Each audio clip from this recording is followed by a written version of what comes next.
ಕನವರಿಸುತ್ತಿದ್ದ ನಟ ದರ್ಶನ್ಗೆ ಕೊನೆಗೂ ತಾಯಿಯ ದರ್ಶನ. ಬಳ್ಳಾರಿ ಜೈಲಿನಲ್ಲಿ ನಟನ ಭೇಟಿ ಮಾಡಿದ ತಾಯಿ ಮತ್ತು ಅಕ್ಕ. ಎಲ್ಲರಿಗೂ ಟೊಪ್ಪಿ ಕನ್ನಡ ಟಿವಿ ಯೂಟ್ಯೂಬ್ ಚಾನಲ್ಗೆ ಸುಸ್ವಾಗತ ಅಂತ ಹೇಳ್ತೀವಿ. ಶುರು ಮಾಡೋದಕ್ಕಿಂತ ಮೊದಲು ಯಾರೆಲ್ಲ ನನ್ನ ಯೂಟ್ಯೂಬ್ ಚಾನಲ್ ಮೊದಲು ನೋಡ್ತಿದ್ರಿ ಅವರೆಲ್ಲರೂ ಸಬ್ಸ್ಕ್ರೈಬ್ ಮಾಡ್ಕೊಳ್ಳಿ, ಮತ್ತಲ್ಲೇ ಪಕ್ಕದಲ್ಲಿರೋ ಬೆಲ್ಲಕ್ಕನ್ನು ಪ್ರೆಸ್ ಮಾಡಿ ಗೈಸ್. ಹಲವು ದಿನಗಳಿಂದ ತಾಯಿಯ ನೋಡಬೇಕು ಎಂದು ಕನವರಿಸುತ್ತಿದ್ದ ನಟ ದರ್ಶನ್ ತುಗುದೀಪ್ ಅವರಿಗೆ ತಾಯಿಯ ದರ್ಶನವಾಗಿದೆ. ಈ ವೇಳೆ ನಟ ಭಾವುಕರಾಗಿದ್ದು ತಾಯಿಯನ್ನು ಕಂಡು ಸಂತಸಗೊಂಡಿದ್ದಾರೆ. ಕೊಲೆ ಆರೋಪದ ಪ್ರಕರಣದಲ್ಲಿ ಬಂಧಿಯಾಗಿರುವ ನಟ ದರ್ಶನ್ ಅವರನ್ನು ಭೇಟಿಯಾಗಲು ಅವರ ತಾಯಿ ವೀಣಾ ಶ್ರೀನಿವಾಸ್ ತುಗುದೀಪ್ ಹಾಗೂ ಅಕ್ಕ ದಿವ್ಯಾ ಆಗಮಿಸಿದ್ದರು. ಬಳ್ಳಾರಿ ಜೈಲಿಗೆ ನಟ ದರ್ಶನ್ ಸ್ಥಳಾಂತರವಾದ ಬಳಿಕ ಮೊದಲ ಬಾರಿಗೆ ನಟ ದರ್ಶನ್ ಅವರನ್ನು ನೋಡಲು ತಾಯಿ ಅಕ್ಕ ಬಂದಿದ್ದರು.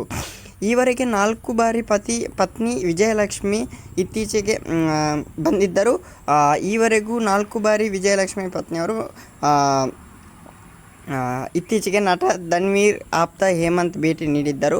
ಭಾವುಕರಾದ ನಟ ದರ್ಶನ್ ಜೈಲಿನಲ್ಲಿರುವ ತಾಯಿ, ಅಕ್ಕ, ಭಾವ, ಅಕ್ಕನ ಮಕ್ಕಳು ಸೇರಿ ಕುಟುಂಬ ಬಂದಿರುವುದನ್ನು ಕಂಡು ದರ್ಶನ್ ಕೆಲ ಕಾಲ ಭಾವುಕರಾದರು.